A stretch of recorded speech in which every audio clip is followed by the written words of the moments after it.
Vamos falar sobre prevenção e tratamento do câncer de mama durante a pandemia. Professor, Como vai? quanto tempo que eu não lhe vejo! Mas estamos unidos, sempre nos falando, você sempre trabalhando bem, nos ajudando muito e ajudando aos professores essa crise tremenda. Vocês e todas aí, todas as secretárias, essa é a verdade. Estamos aqui às suas ordens para ver se a gente ajuda aqui a fazer algum esclarecimento útil para a população nesse período de pandemia. É verdade, professor. Muito obrigada por ter aceito o convite para conversar aqui com a gente. Para quem está entrando agora, professor Ricardo Chagas, coordenador da pós-graduação de mastologia da PUC-Rio. E a gente vai conversar sobre a importância do tratamento do câncer de mama, né, durante esse período da pandemia. E aí, para a gente começar, eu queria que o senhor explicasse para gente, para quem está nos assistindo, como é que está funcionando nesse momento, nesse período de pandemia, os tratamentos de câncer de mama?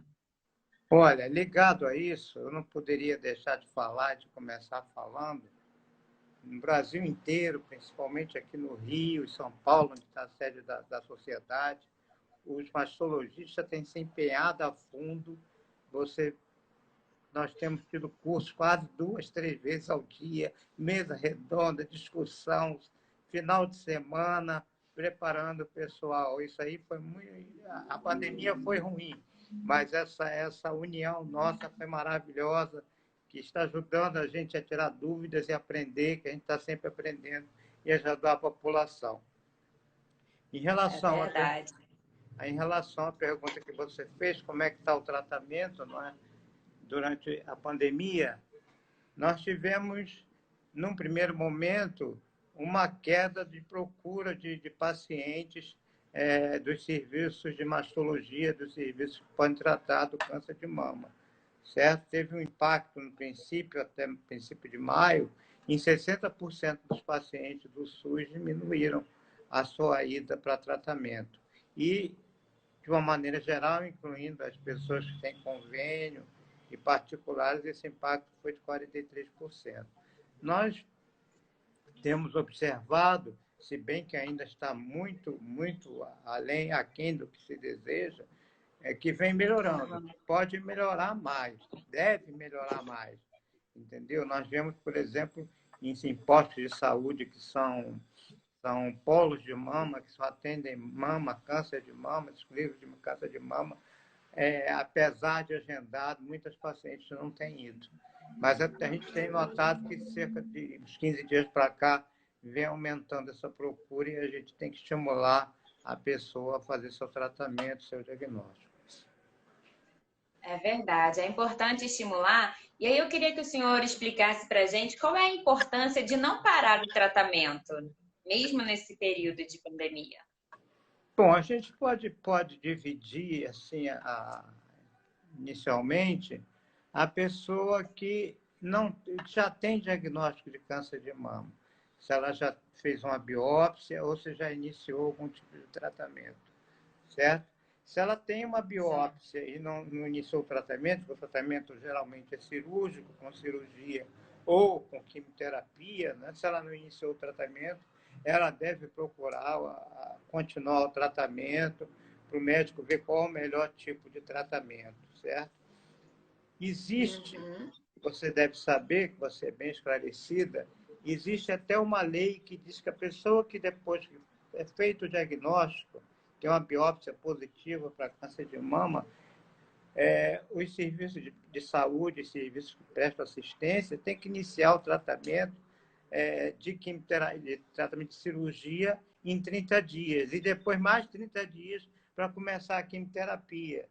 Então, porque é uma coisa que é urgente, senão não existiria uma lei, entendendo? Determinando isso. Então, nesse período de pandemia, a situação continua. É claro que você tem tumores que já estão com certo tamanho, que tem que começar o mais rápido possível, tem uns que podem esperar mais 15, 20 dias e tudo, mas é um período que, se a pessoa está com o resultado da biópsia, está com o diagnóstico, ela tem que fazer os exames, certo? Os exames para ver se ela tem condições de cirurgia, se ela tem condições de saúde, para começar uma quimioterapia. Então, esse tempo não pode ser perdido. Aí o médico vai julgar, o mastologista vai julgar o início. As cirurgias de câncer geralmente estão sendo feitas, né? Entendeu? As equipes estão funcionando e trabalhando, e também na oncologia clínica, que é quem faz a quimioterapia, também radioterapia também tem sido feita. Queria só pontuar aqui que o professor Hilton Kó entrou, está assistindo a gente, deu uma boa noite para o senhor. É uma honra. E ele está assistindo abraço, aqui a nossa conversa. É. Tem essa lei, né, que garante esse direito da importância do tratamento, assim que tem o diagnóstico, mas teve essa diminuição, né, da procura dos tratamentos, mas também teve uma questão do fechamento de clínicas, né, no início da pandemia, para fazer os exames de rotina e avaliar, e até para poder avaliar e fazer o diagnóstico precoce do câncer de mama. Como que as mulheres podem se cuidar durante esse período? Agora eu acho até que as clínicas já estão reabrindo, né? Isso, já está funcionando. Porque a notícia boa que a gente tem não é para todo mundo descuidar, é que os hospitais, tem muito hospital que já está com pouco paciente de Covid internado, está diminuindo, então o risco diminui. Então, a pessoa pode se submeter à cirurgia, pode se submeter ao tratamento, dependendo do hospital, da situação que esteja no hospital. Entendeu? Então, a pessoa, aqui no Rio de Janeiro, a pessoa que não tem convênio, a pessoa vai para o SUS, geralmente vai para uma clínica de família. Na clínica de família, ela é encaminhada para biópsia, se for necessário, para os polos de mama. Tem polo de mama em Botafogo, tem em Bangu, onde as pacientes são agendadas pela Secretaria de Saúde para ser atendidas por especialistas que fazem as biópsias, certo? E essas biópsias não demoram a vir o resultado. Então, o caminho é esse. E quem não tem, quem tem plano de saúde, procura o seu médico, né? Uma coisa que você deve conhecer, que eu acho muito importante, que está acontecendo, eu estou acompanhando, estou vivendo isso, existe, você é uma jovem, né? Mas existe a mamografia, quando a pessoa faz a mamografia periodicamente, existe o que se diz categoria 3. A categoria 3, a pessoa deve fazer um exame semestral, de 6 em 6 meses, a mamografia, certo? Logicamente que quando é categoria 3, a chance de câncer não é tão grande como se é categoria 4, como se é categoria 5. Mas se a pessoa teve indicação de fazer de 6 em 6 meses, a pessoa deve fazer, porque pode ter uma alteração que ela necessite fazer uma biópsia. Então, essas pessoas de categoria 3 devem ser acompanhadas. Eu acho disso aí de grande valia as consultas à distância. Porque a consulta à distância tem uma limitação do exame físico. Você não faz o exame físico, não examina. Mas se você tem uma categoria 3 e fala para o médico, de preferência que já te conheça, que você tem uma categoria 3, ele vai te pedir a mamografia, a ultrassom, a ressonância magnética. Entendeu? E vai ver se você precisa de um exame físico, se você pode repetir daqui a 6 meses ou não. A grande chance disso é que muitas clínicas aqui do Rio de Janeiro, não vou citar nome porque não é o caso, nos permite, eu aqui da minha casa, ver o exame no computador deles, entendeu? Você faz uma mamografia em determinada clínica, eu tenho uma senha que eu bato lá, eu vejo o laudo e vejo a radiografia. Você vê que progresso. Então, se eu ver que a pessoa está precisando fazer exame mais imediato, eu mando fazer. E, logicamente, todo mundo tem uma equipe. Eu tenho uma equipe boa, entendeu? Uma equipe, um time, como a gente chama, que você conhece muitos deles. E, quando precisa, essas pessoas que passaram de categoria 3 precisam ser examinadas precisa fazer uma biópsia, a gente pede o pessoal da equipe para examinar. Nós já tivemos, nesses casos aqui, umas 2 ou 3 pessoas que foram operadas depois por causa disso, que a equipe examinou e preparou. Então, esse pessoal que faz o acompanhamento semestral também se retraiu no princípio. Não, me falavam, não, doutor, eu vou esperar quando o senhor voltar, mas a gente não sabe quando vai voltar.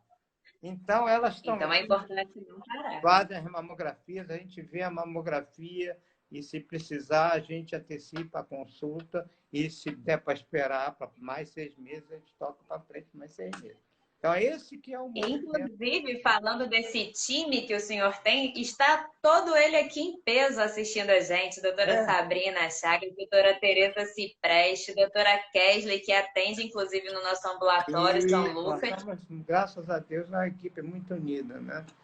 Entendeu? Doutor Tiago Costa também está assistindo. Estamos vendo isso no Brasil inteiro, essa união, não só dos mastologistas, mas de todas as equipes de saúde, principalmente o pessoal que trata do Covid e que trata de câncer, né? Entendeu? É verdade. Doutor Ricardo, qual é a orientação que o senhor dá? Porque, assim, a mamografia é a partir dos 40 anos que é recomendado fazer, correto? Isso. E antes dos 40, como que deve ser o procedimento, ultrassonografia mamária? Como é que o senhor orienta? A pessoa deve, a partir dos 20 anos de idade, deve ir ao seu ginecologista para um exame físico, né? E que geralmente toda moça vai ser orientada e tal. Então, esse colega examina, se for preciso, faz a ultrassom. A Sociedade Brasileira de Mastologia recomenda que a pessoa comece a fazer mamografia com 40 anos de idade, fazer anualmente. Se a pessoa for uma pessoa de risco para ter uma mutação genética, certo? Ou se já tiver um exame de mutação genética, ela deve começar fazendo uma ressonância magnética, que a ressonância magnética, nesses casos, faz o diagnóstico mais inicial. Então, aí já a partir de 25 anos, certo? Então, a sociedade recomenda 40 anos, o Ministério da Saúde recomenda a partir de 50 anos, mas a sociedade, vários trabalhos vêm mostrando que o início do câncer de mama do Brasil é numa idade mais precoce, mais cedo. Por isso que a gente preconiza a partir dos 40 anos. Certo. E tem aumentado muito, né, o número de casos cada vez mais cedo. Obrigada, Cida Paranhos, pelo elogio. E quem quiser fazer perguntas para o professor Ricardo Chagas, é só escrever aqui que eu faço a pergunta para ele. Uma coisa importante é que o Rio de Janeiro, no Brasil, existe uma estimativa de 60 mil casos de câncer de mama por ano. A cidade que tem mais câncer de mama é o Rio de Janeiro, no Brasil. O estado e a cidade, nós somos líderes, então toda a atenção é pouca. Aqui a incidência é muito grande, porque a gente tem, não se sabe por quê, mas o câncer de mama incide mais em cidades mais, um tipo de vida parecido com o nosso, como a alimentação, a bebida, e trabalhar muito, que a mulher trabalha muito, não é verdade, atualmente. É verdade. Tarde, porque tem que estudar, tem que trabalhar. Então, nossa incidência aqui no Rio é muito alta, né? Então, a população do Rio de Janeiro, de São Paulo, tem que ter uma atenção muito especial. E aqui, como estamos no Rio, a gente chama atenção para isso, né? Dessa incidência altíssima. Porque quando você faz, que se publica a média de câncer de mama na população brasileira, faz uma comparação, vamos dizer que aqui no Rio tem 100 e poucos casos por 100 mil habitantes. Em Manaus, no Amazonas, tem pouco. Quando faz 120 com pouco de lá, passa para 60. Aí não parece que é muito, certo? Mas nós temos uma incidência de câncer semelhante a Nova York e a Londres. Nós que vivemos aqui nessa cidade, que a gente gosta tanto, né? É verdade, o nível altíssimo, né? Esse Agora, nessa comparação, também não teria, de repente, a subnotificação, ou lá também se realiza a mesma quantidade de exames, tem disponível também os mamógrafos para poder fazer a detecção? tem. Eles fazem muito diagnóstico precoce, né? Faz muito Entendi. diagnóstico precoce, que faz a mamografia rigorosamente, né? E o doutor Hilton, que está aí nos prestigiando, é um dos pilares dessa nossa fé e da nossa luta pela mamografia. E nós temos conseguido ganhar muito com o aumento de número de exames e com o aumento do número de casos e casos iniciais, que é o que interessa. O caso descoberto no início tem cura. Às vezes, mais de 90% de cura. Então, iniciando cedo, a gente tem essa chance de fazer o diagnóstico precoce e a chance de curar os pacientes. Entendeu? Uma coisa interessante que é bom a população saber, entendeu? A gente já sente isso há alguns anos. Alguns tipos de câncer de mama, eles têm que começar com a quimioterapia quase que obrigatoriamente. Certo? Porque a pessoa que começa com a quimioterapia, determinado tipo de câncer, e faz a cirurgia depois, tem a chance maior de ficar curada. Você está entendendo? Daí, numa crise dessa da pandemia, determinado tipo de câncer, que a gente chama principalmente de triplo negativo, essas pessoas têm que começar com a quimioterapia. Então, não tem como eu pegar uma pessoa com diagnóstico de câncer e um tumor ser triplo negativo e dizer para ela não começar a quimioterapia. Ela tem que começar a quimioterapia. Certo? Então, isso é outra questão muito importante, que ela tem que fazer a biópsia, e da biópsia depois faz um exame mais sofisticado, chamado imunohistoquímica, para saber o tipo do tumor. E, às vezes, ela tem que começar a fazer a quimioterapia o mais breve possível, antes até da cirurgia. Então, é outra situação que a gente tem que estar consciente disso, né? E por isso que a pessoa não pode deixar de ir, porque se tiver um tipo de tumor que tem que começar com a quimioterapia, ela não for nem fazer o exame, a perda de tempo é muito grande, né? É verdade. A Gláucia Pina entrou aqui também, ela já fez muita palestra junto com o senhor, a psico-oncologista Gláucia Pina. Ah, sim. Deu até uma entrevista para a gente agora, semana passada. Eu vi. Ela é nossa companheira nas nossas reuniões. Né? Um abraço. É verdade. O professor Hilton Có está perguntando para o senhor se está tendo mamógrafo disponíveis para a população do Rio de Janeiro. Tá tendo mamógrafo aqui no Rio, a gente não pode reclamar, não é? Tem tido mamógrafo disponível. Eu falo assim, porque eu tenho colegas que trabalham nesses polos de mama para onde vão as pacientes que têm câncer, certo? Então, esse pessoal pede mamografia e a mamografia tem sido feita. Lamentavelmente, a gente continua, tem um hiato que a gente não sabe ainda explicar, que muitas pessoas chegam para a primeira consulta com câncer já avançado, com tumor grande, que a chance de cura é pequena, tudo isso. Agora, por que essa demora se deu? É uma coisa que o tumor, quando cresce, ele não cresce em 15 dias, em 20 dias, em 30 dias. Demora mais de 6 meses, um ano, né? Então, muita gente ainda... Eu sou de um tempo que a pessoa não falava a palavra câncer. Não sei se você sabe disso. Eu sei. Minha mãe aquela doença. A minha mãe não falava isso. Tinha aquela doença. Então, as pessoas, às vezes, apesar de a gente morar numa grande cidade, num grande centro, tem pessoas humildes, certo? Que escondem a doença, não é? E isso aí que a gente tinha que ter um meio de arranjar um caminho para resolver esse problema, esses tumores não crescerem. A gente tem muito caso inicial, entendeu? E a rede pública não é o ideal, mas melhorou muito, né? Nós temos lá o Hospital da Lagoa, com ótimo serviço, E esse pessoal das médicas de família, eles são orientados a pedir os exames, né? E quando suspeitos, encaminharem, né? Entendeu? Isso aí tem tido melhora. Nós, como o doutor sabe muito bem, certo? Eu, por exemplo, eu trabalho em Nova Iguaçu há muitos anos, certo? Não sei se você viu, o professor Dalberto faleceu. Eu conheci o Dalberto em 1976, trabalhando em Nova Iguaçu. Então, uma vez o secretário de saúde me chamou,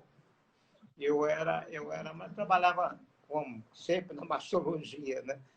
O secretário de saúde me chamou e me fez a pergunta, me levou numa sala, entendeu? Onde havia umas macas, e havia nessas macas pilhas de mamografia que as pacientes não tinham ido buscar o resultado.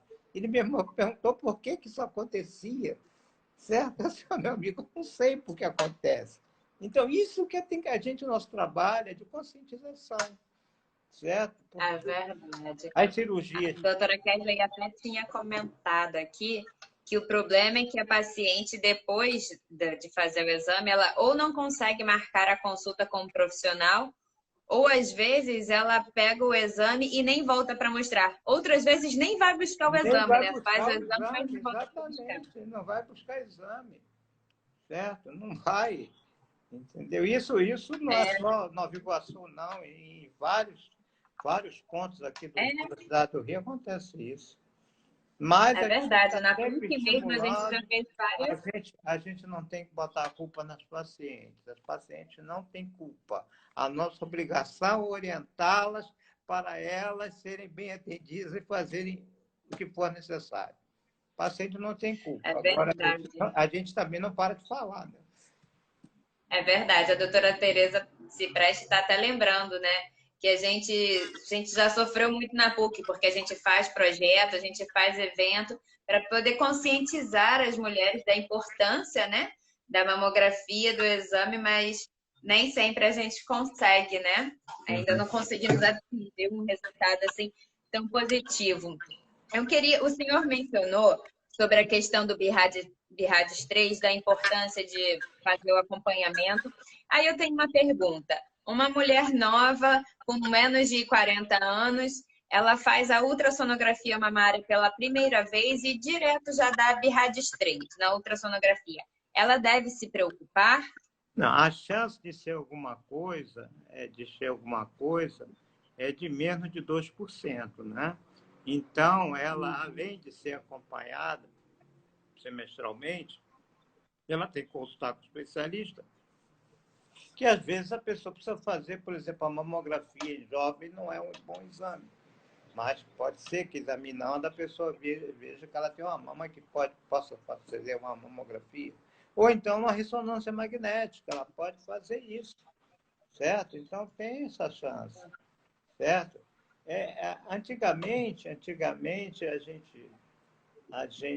a sociedade tinha uma recomendação da pessoa fazer um exame que a gente chamava basal aos 35 anos, certo? Isso. Aquilo. Hoje não, hoje é a partir dos 40 anos, o exame físico com 20, e se a pessoa tiver história de suspeita de dano genético, começar com a ressonância magnética precocemente, certo? Mas o início, você fazendo o início aos 40 anos, e por quê? Porque a mama da jovem é uma mama que tem muita glândula, muito densa, e a mamografia pode deixar de ver alguma coisa. Então, tem que ter o complemento da ultrassom. E a mama da pessoa de mais de 50, 60 anos, só a mamografia, na maioria das vezes, resolve. Entendeu? Entendi. A Patrícia está comentando aqui que ela fez com 34 anos e deu BIRADS 4. Quando dá BIRADS 4, qual é a orientação? Isso tem quanto tempo? Não sei, ela não informa aqui. Patrícia, conta pra gente. O problema do BIRADS 4 é que existe o BIRADS 4A, não é? E o BIRADS 4B. Todo nódulo que você veja na mamografia ou na ultrassom, certo? E ele seja palpável, certo? O tumor, o nódulo pode ser palpado dependendo do tamanho. Se ele for palpado, obrigatoriamente ele é um BIRADS 4A, certo?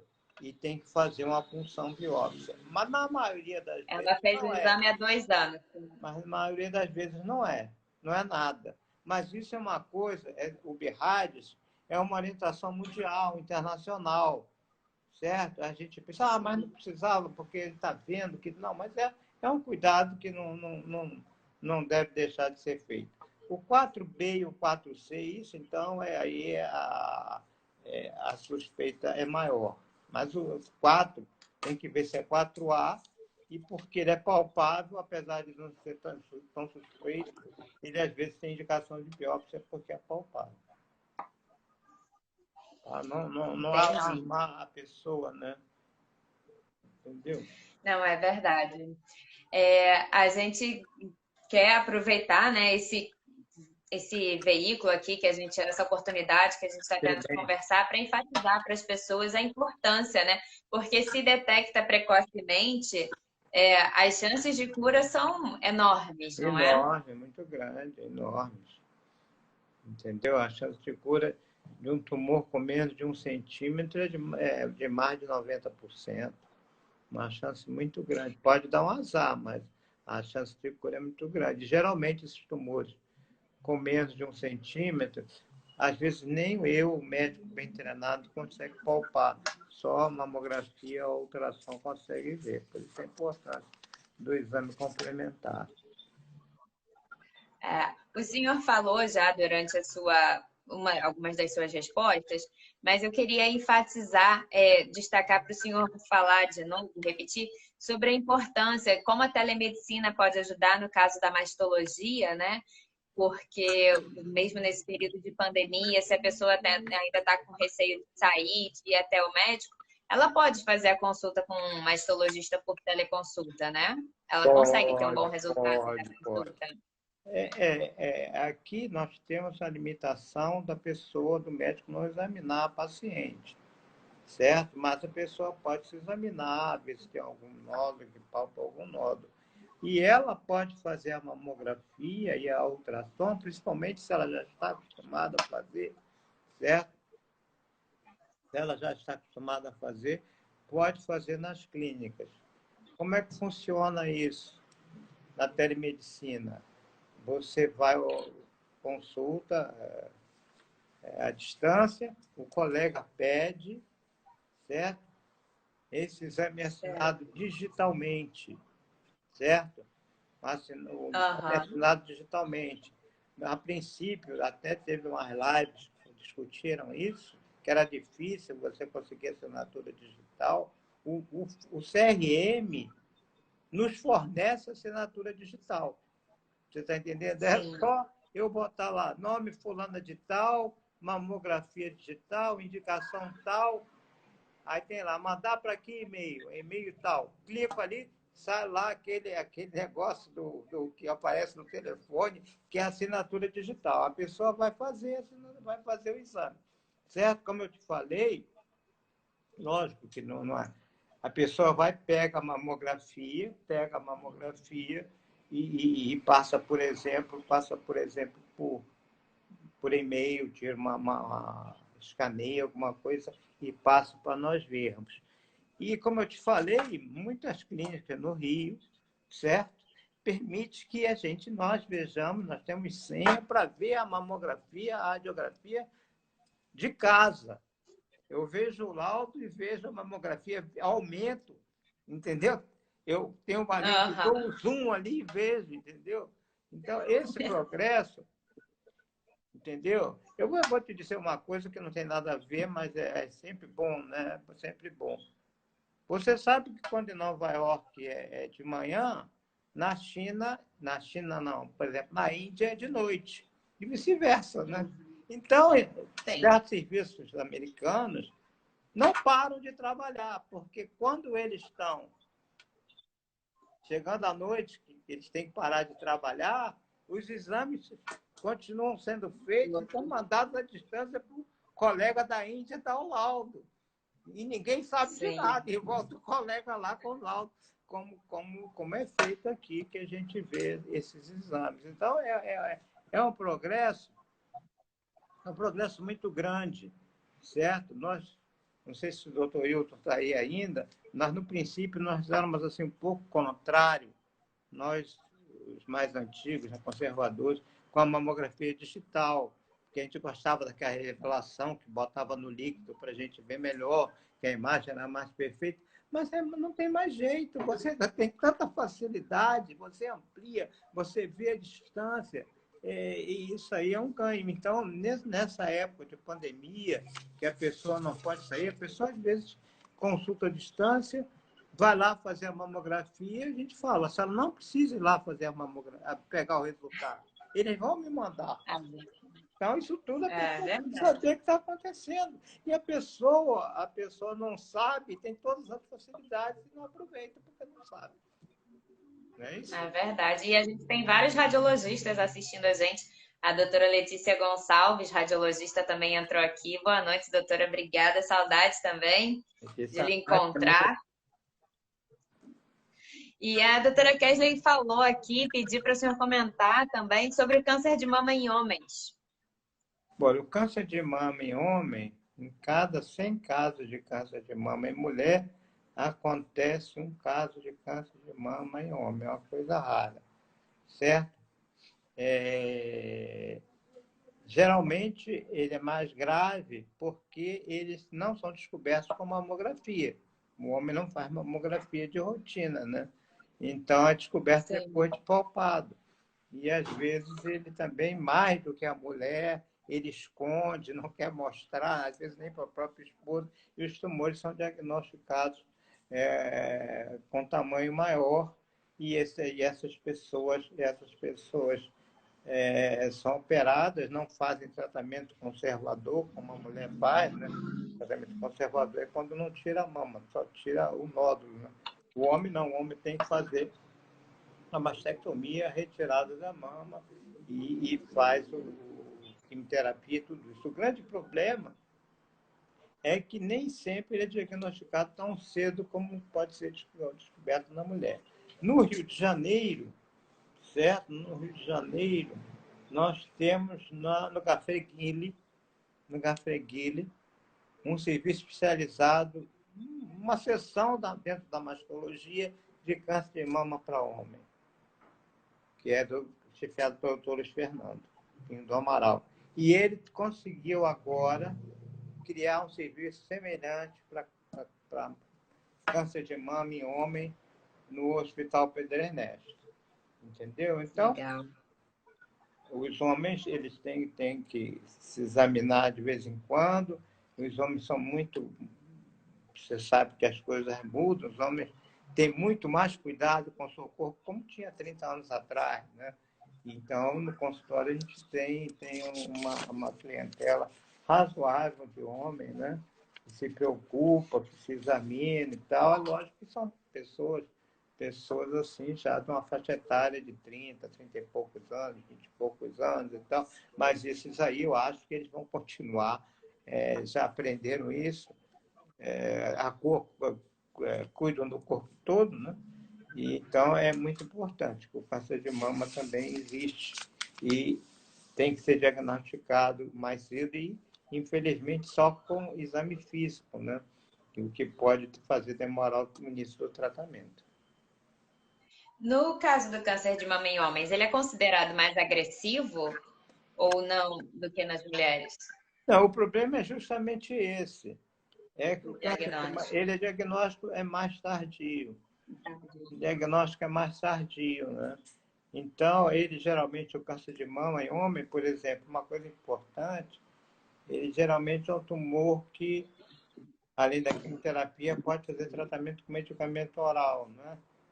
Ele tem um receptor positivo. Agora, a mulher que tem um parente de primeiro grau que teve câncer de mama, um homem, um irmão, o pai, teve câncer de mama, é uma pessoa de alto risco. Basta um caso de mama de mama em homem na família, esse câncer de mama com qualquer idade aumenta o risco da mulher ter câncer de mama. E então ela tem que fazer um teste genético.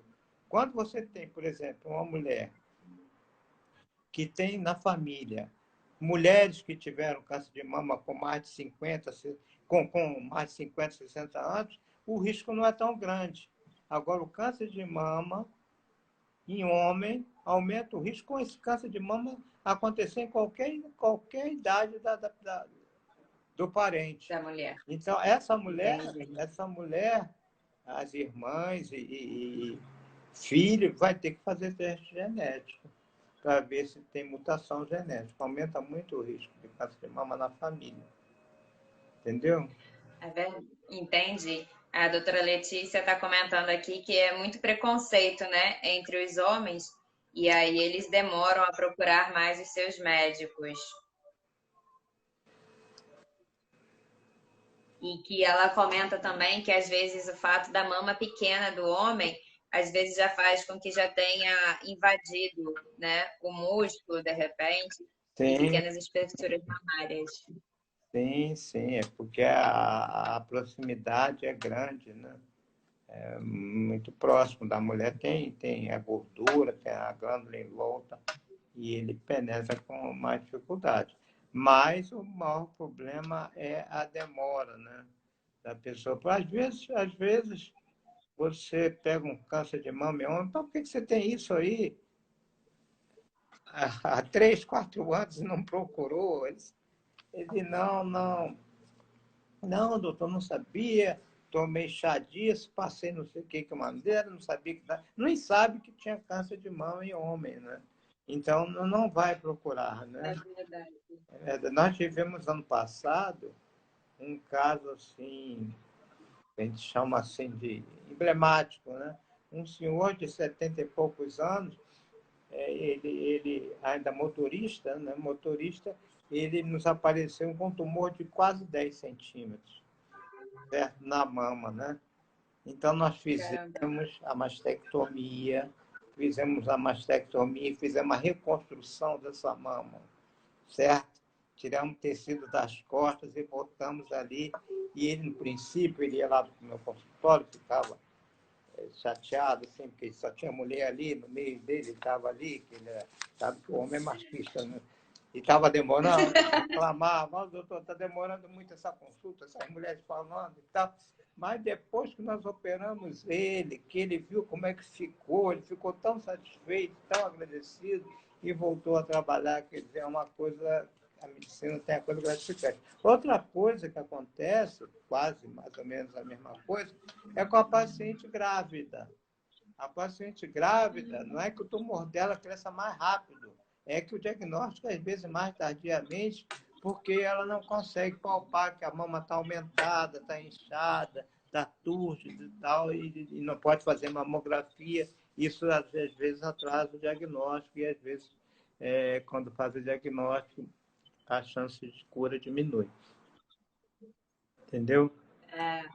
Entendi. O Fernando de Carvalho comentou aqui que esse caso foi fantástico do motorista. E aí a Tereza, a doutora Tereza Cipreste também comentando que às vezes é muita falta de informação até, né?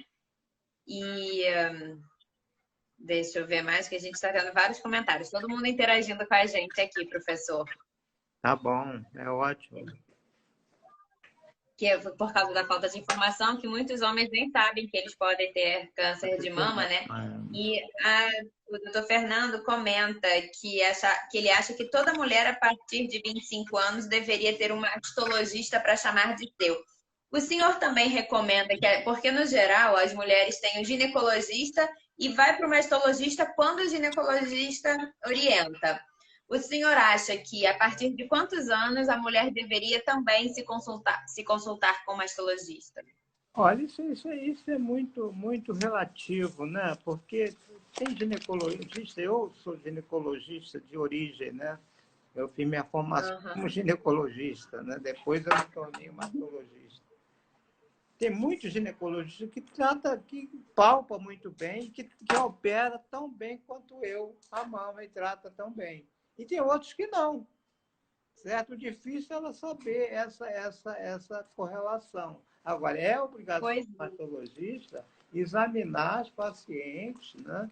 Examinar as pacientes, fazer o exame da mama da mesma forma que o mastologista faz. e pedir os exames da mesma forma que ele faz. E a maioria faz isso, né? A maioria faz isso. Aqui no Rio de Janeiro, como eu falei para você, o mastologista, ele tem muita procura, né? Ele tem muita procura, porque nós somos, vamos dizer, quase 200, e a incidência de câncer é muito grande aqui entre nós, certo? Então, a pessoa, às vezes, é mais fácil consultar com um ginecologista de sua confiança. Às vezes, existem estados do país, da região Nordeste, da região Norte, por exemplo, em que a incidência de câncer é pequena, certo? E o número de mastologistas é mais do que suficiente para examinar todo mundo. Então, é melhor a pessoa ser examinada. Vou te dar uma definição. É melhor a pessoa ser examinada pela ginecologista do que deixar de ser examinada. Nós tivemos uma época nos anos 90, por aí, com o Hilton e tudo, que a gente pregava que todo médico que tem contato com mulher, examina a mulher, deveria saber palpar a mama. Certo? É lógico que a mamografia não era tão boa como era hoje. A mamografia era ruim, a qualidade era ruim. Mas a gente sabe que um cardiologista não custava nada, o cardiologista palpar, entendeu? Porque, por exemplo, um tumor pequeno, a pessoa pode não ter prática, mas um tumor maior, não há necessidade de deixar esse tumor ficar tão grande se ela fosse palpada. É lógico que os tempos mudaram, a mamografia evoluiu, nós temos muito mais mastologistas hoje, mas nós chegamos a ter esse pensamento. O ginecologista, então, eu acho que não tem dúvida que ele deve examinar a paciente, né? E eu, por exemplo, a nossa clientela, uma clientela razoável, vamos dizer, 70% dessas pessoas que me procuram são encaminhadas pelo mastologista. A ordem do meu consultório é a seguinte. Só tem vaga, porque tem um pessoal que vai de 6 em 6 meses, que ocupa o consultório de rádio, né? Só tem vaga para daqui a 2 meses. Mas a ordem da secretária é a seguinte: se vier assinado, se vier encaminhado por um colega, ela é atendida no mesmo dia ou no dia seguinte. Que um colega ginecologista que examinou, ele não vai mandar para mim, para eu examinar, de brincadeira. É que está precisando. Então, essas pessoas, eu acho que isso aí é razoável, essa conduta. Certo? E a mesma coisa, se a pessoa vai no médico da família, ela é examinada, e eu examino as mamas, faz ultrassom, se ele mandou para procurar o mastologista no polo de mama, é que precisa. E isso é feito. Você chega e faz isso. Agenda as consultas dela, o que agora, infelizmente, com a crise, com a pandemia, ela não tem ido sempre, tem faltado um pouco esse agendamento, né? Temos que voltar a cumprir o agendamento que é feito. Entendeu? É verdade. O senhor falou sobre a questão do câncer de mama na gravidez, aí teve até a Patrícia que comentou aqui que ela teve esse caso. A questão do câncer de mama na gravidez é mais por causa dessa dificuldade do diagnóstico, porque a mama cresce, ou teria alguma coisa a ver também com os hormônios, se tem tendência do câncer de mama que acontece na gravidez dele se desenvolver mais rápido? Não, atualmente a gente acha que é porque o diagnóstico é feito um pouquinho depois, né? Que demora, né?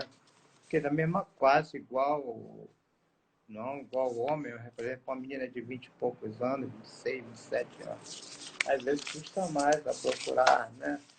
E às vezes é mais difícil essa palpação, certo? E ela não está orientada ainda a fazer mamografia, que deve ser feita de 40 anos, porque é uma exceção, né? Então, ela faz o diagnóstico com tumor um pouco maior, certo? Mas o tratamento evoluiu muito. A mudança do tratamento da mulher grávida, hoje em dia é outro tipo de tratamento, né? Antigamente, a mulher grávida, toda mulher grávida com câncer de mama fazia mastectomia. Hoje em dia, não. Hoje em dia, muitas vezes, a gente tira só o tumor. Que a pessoa, quando faz uma cirurgia de câncer, muitas vezes tem que fazer a radioterapia depois. Mulher grávida não pode fazer radioterapia porque faz mal para o feto. Hoje em dia, não. Hoje em dia, a gente faz, muitas vezes, não é sempre, tudo tem exceção, faz a retirada do tumor e a pessoa vai fazer a radioterapia depois que teve o filho, né?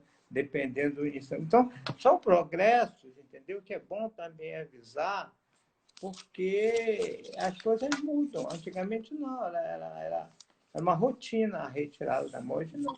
Eu tenho pacientes aí que já casaram mais de umas 2 vezes depois e estão tocando a vida, né? Com 20 e poucos anos, hoje em dia já deve ter 40 e pouco, o marido que vai lá com ela já não é o mesmo marido, e está aí, muito bem, obrigado. Você está entendendo? Que o futuro só Deus sabe, minha querida, o futuro só Deus sabe, certo? É a mesma coisa que você pegar hoje em dia,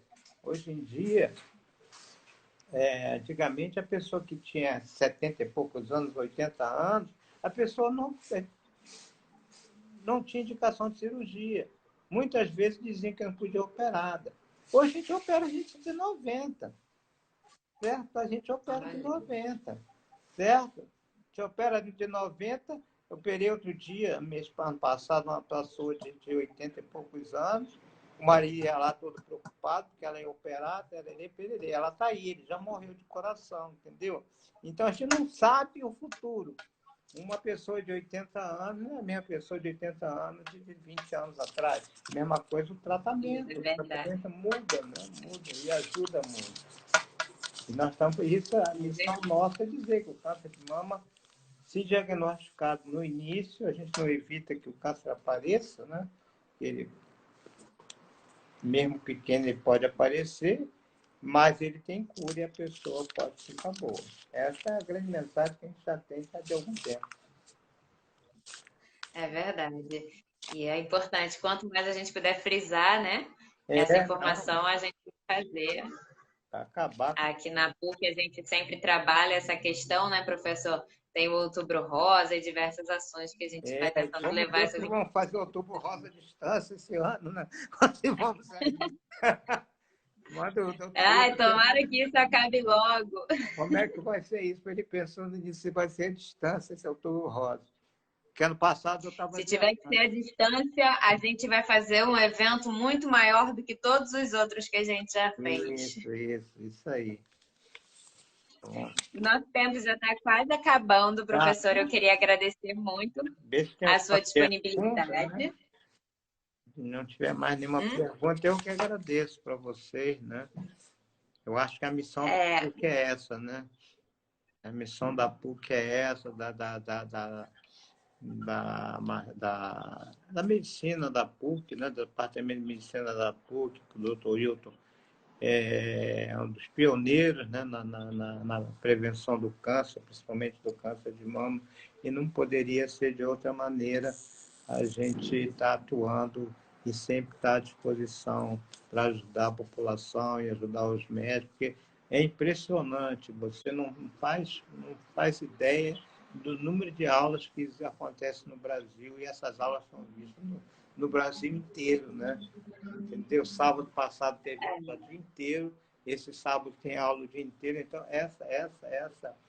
essa missão, graças a Deus, os colegas estão abraçando bem, e os colegas que lidam diretamente com a doença, com a pandemia, né, que são os heróis, né, que ficam lá na frente, também a gente quer dar um abraço e força para eles, né, força para eles, para continuarem nessa luta e que Deus ajude, né?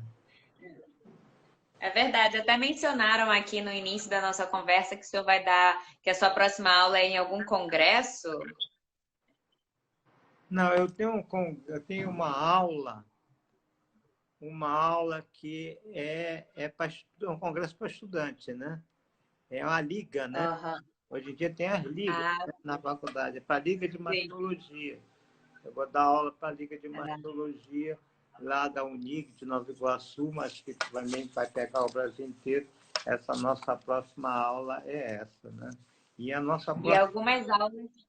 E temos aula quinta-feira que vem, quarta-feira que vem a gente tem aula à distância pelo curso de mastologia, né? São as cirurgias. Algumas. É uma, Algumas dessas aulas o senhor tem feito abertas também, né? Não só para os alunos, mas para quem quiser a gente assistir, né? procura, né? Tem que ter um cuidado grande, né? Você que lida com isso.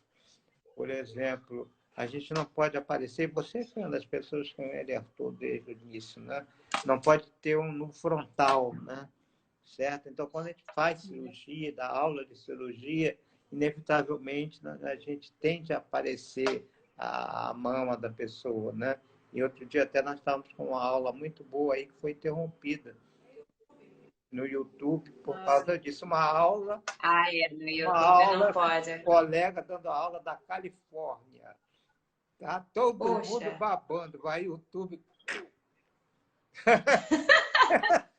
Não foi fácil, mas é, depois nós conseguimos, e também iniciativa do Dr. Rafael, para fazer uma homenagem para ele, Rafael Machado, que é o presidente da Sociedade Brasileira de Mastologia aqui do Rio, que está fazendo uma gestão magnífica, ele é o chefe da mastologia da Lagoa, do Estado da Lagoa, e ele e a equipe dele estão nota 10, eu quero dar um abraço aqui para ele. E não podia ser de outro jeito que a gente conhece ele muito bem. E aí te agradecer essa equipe maravilhosa aí da PUC. o pessoal está aqui agradecendo muito, te elogiando, o Fernando, deixa eu ver, a Kesley, doutora Tereza, a doutora Sabrina, todo mundo aqui assistiu a gente. E aí, só para antes para a gente poder terminar, só para poder a gente dar uma mensagem final para quem está assistindo a gente sobre a importância das pessoas continuarem se cuidando mesmo durante a pandemia. Isso é imprescindível, né? O autoexame, a gente já não fala muito em autoexame, porque é uma norma mundial, a norma da sociedade. Mas eu acho que nessa época de pandemia, a mulher deve se examinar, não custa nada se examinar pelo menos uma vez por mês, né? Que ela já não vai ao médico, que às vezes vai passar um ano sem o médico, ela deve se examinar. E ver no seu calendáriozinho a época da sua mamografia, procurar fazer a mamografia, e se for, então, tiver que fazer de 3 em 3 meses, fazer o exame, de 6 em 6 meses, fazer o exame, se tiver na época, procurar seu médico. Às vezes o médico fala, olha, a senhora tinha que fazer em junho. Mas não posso fazer em agosto? Elas falam, não pode fazer em agosto. Aí ela fica feliz, mas vem em agosto. Agora, quando não pode, tem que vir fazer. Entendeu? Então, a nossa missão é essa. Eu pensei que não, mas é uma coisa gratificante, né? Que a gente mantém esse contato. No princípio, elas não queriam, como eu falei para você no início, vou esperar o senhor voltar para o consultório, mas hoje em dia elas procuraram por causa dessa facilidade que tem, né? Da gente ver o exame, ter o resultado rápido e tudo isso. E quando precisa, eu mando para alguém da minha equipe. Pode ser para o Fernanda, pode ser para o Leoci, para a doutora, só da equipe que trabalha com a gente, o Fernando, para alguém examinar. A gente não vai deixar de. E muitas vezes vai até sem cobrar, porque eu encaminhei, claro. Posso, a nossa vida é essa. Né?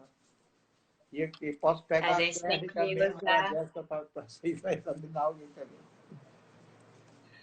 tem que aproveitar, né, os avanços da tecnologia para a medicina e usar isso a nosso favor, né?